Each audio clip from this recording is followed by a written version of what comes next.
जी हाँ, नमस्कार दोस्तों। आज मैं आपको बहुत ही इम्पोर्टेंट चीज़ आज बताने वाला हूँ कि आप किस तरीके से आप जनरली रेट्रो फिटिंग्स और जैकेटिंग का जो एक पार्ट है, जो हम कंस्ट्रक्शन लाइन्स में हम यूज़ करते हैं, तो उसके बारे में आज आपको मैं फुल स्टेप बताने वाला हूँ कि किस तरीके से आप उसका पूरा मेथड क्या है। ये सपोज़ अगर आप साइट पे कंस्ट्रक्शन इंजीनियर्स हैं, साइट सुपरवाइज़र हैं, फोरमैन हैं, या कोई भी डिपार्टमेंट में आप हैं, आप कंस्ट्रक्शन फील्ड में हैं और आप इंस्पेक्शन के लिए भी जा रहे हैं या कोई चीज़ चेक कर रहे हैं, या पास ड्राइंग आई है, तो रेट्रोफिटिंग और जैकेटिंग होता क्या है? सबसे पहले तो आप ये जानिए, क्योंकि आज मैं जो आपको बताने वाला हूँ वो तीन चीज़ है कि रेट्रोफिटिंग, जैकेटिंग, कॉलम्स, बीम्स और आपके कॉलम्स, बीम्स एंड आपका फुटिंग्स, इन तीन टॉपिक पे मैं आज बात करूँगा कि किस तरीके से हमें करना है।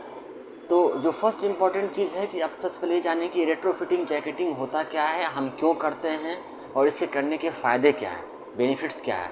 तो सबसे पहली चीज़ है कि रेट्रोफिटिंग करने का जो मेन पर्पस होता है वही होता है, कोई पुरानी बिल्डिंग है, वो पुरानी बिल्डिंग में 25 साल 30 साल पुरानी बिल्डिंग है, उसका स्ट्रेंथ थोड़ा वीक हो गया है, जो मतलब स्ट्रेंथ उसकी जो स्टार्टिंग की स्ट्रेंथ होती है उसमें वीकनेस आ गई है, 30% 40% का गिरावट आ गया है। तो हम उस स्ट्रेंथ को दोबारा से गेन कर सकते हैं। तो उसके लिए हम क्या करते हैं कि जो एग्जिस्टिंग फुटिंग हमारी, जो ऑलरेडी हमारी फुटिंग पहले से है, जो कॉलम हमारा पहले से है, जो बीम हमारी पहले से है, उसमें हम क्या करते हैं, एक स्टील प्रोवाइड करके और रिबारिंग करके, वो सारा स्टेप बताऊंगा, एक्स्ट्रा स्टील यूज उसमें अप्लाई करके, माइक्रो कंक्रीट करके उसको हम एक नए तरीके से नया बनाते हैं, तो वो मैं आज बताऊंगा।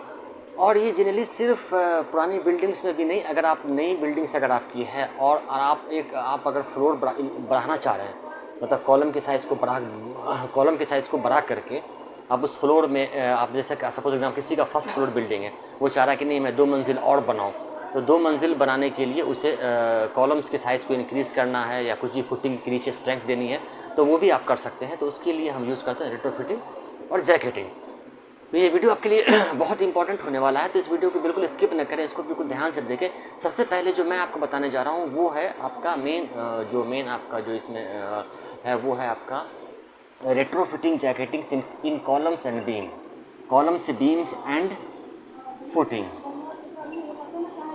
फुटिंग तो ये है रेट्रोफिटिंग जैकेटिंग। हम करते कैसे, इसमें हम दो टाइप से इसकी जो है रेट्रोफिटिंग या जैकेटिंग होती है। एक होती है नॉर्मल जो स्टील हम यूज़ करते हैं स्लैब्स में, बीम में, फुटिंग्स में, उससे होती है। और दूसरा एक वो होता है जो MS mild steel, MS plate, MS angle, MS channel, MS plate, तो वो उसको भी यूज़ करके। तो एमएस वाले पार्ट्स में क्या होता है कि एमएस वाले पार्ट्स में हम जो है सिर्फ मटेरियल साइड पे आया, उसका फैब्रिकेशन हुआ और वेल्डिंग होकर के कॉलम्स में। आप साइड में आपके वीडियो डिस्प्ले हो रहा होगा, आपके लिए मैंने एक वीडियो भी ऑलरेडी मैंने तैयार किया, साइड में आप देख रहे होंगे कि वीडियो डिस्प्ले होगा जिसके अंदर में किस तरीके से एमएस एंगल लगा हुआ है, प्लेट लगी हुई है और वेल्डिंग। तो एमएस वाले पार्ट में वेल्डिंग होती है, लेकिन टीएमटी सरिया जो होता है 16 mm, 10 mm, 8 mm, 12 mm, 20 mm dia का सरिया होता है, उसमें वेल्डिंग एप्लीकेबल नहीं है, उसमें हम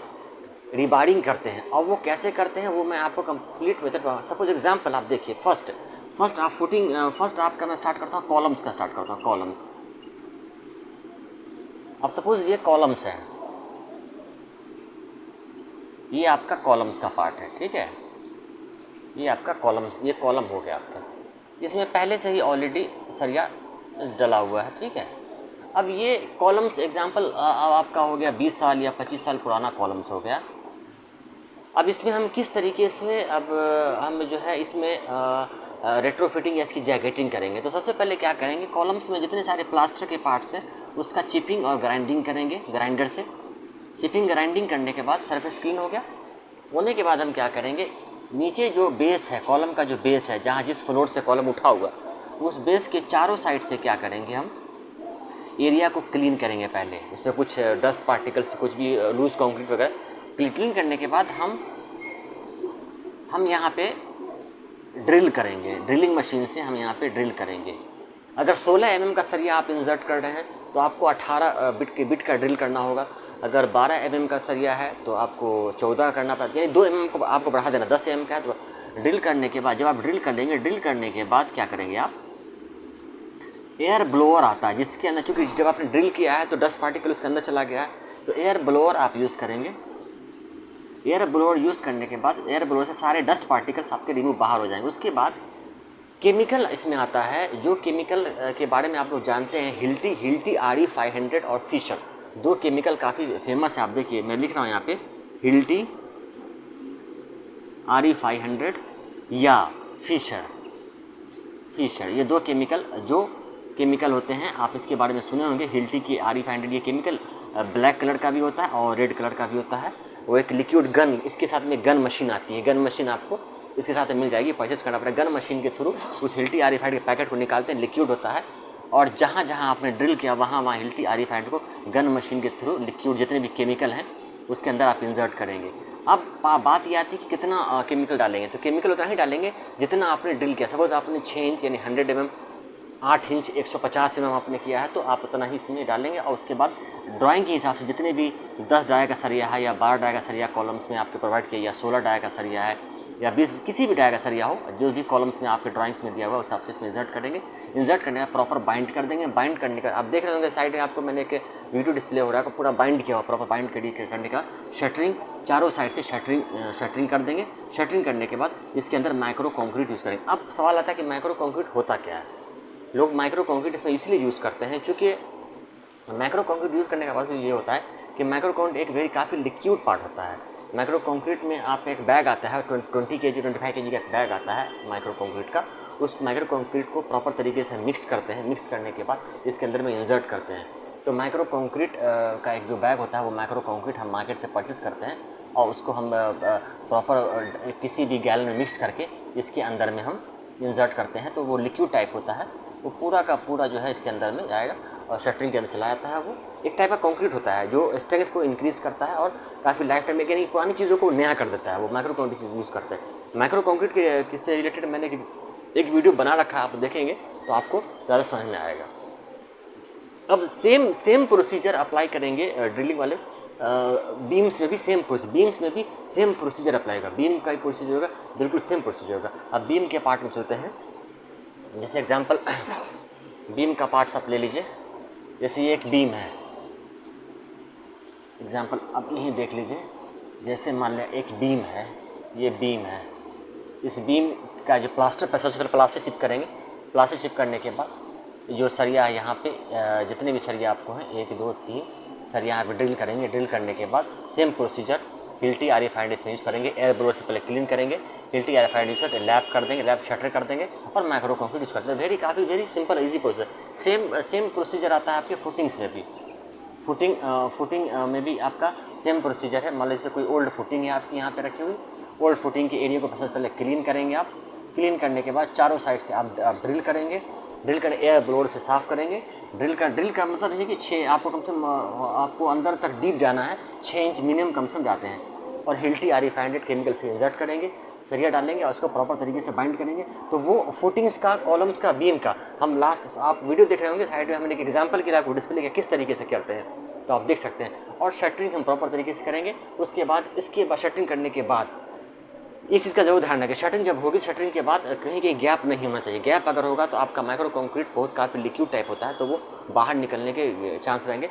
तो आप क्या करेंगे, शटरिंग वाले में जहाँ जहाँ पे गैप दिख रहा है प्रॉपर तरीके से सपोर्ट लगाएंगे और जहाँ जहाँ गैप दिख रहा है वहाँ POP plaster of Paris POP से आप क्या करेंगे, उसको गैप को फिल भर देंगे। उसके बाद आप माइक्रो कंक्रीट करेंगे।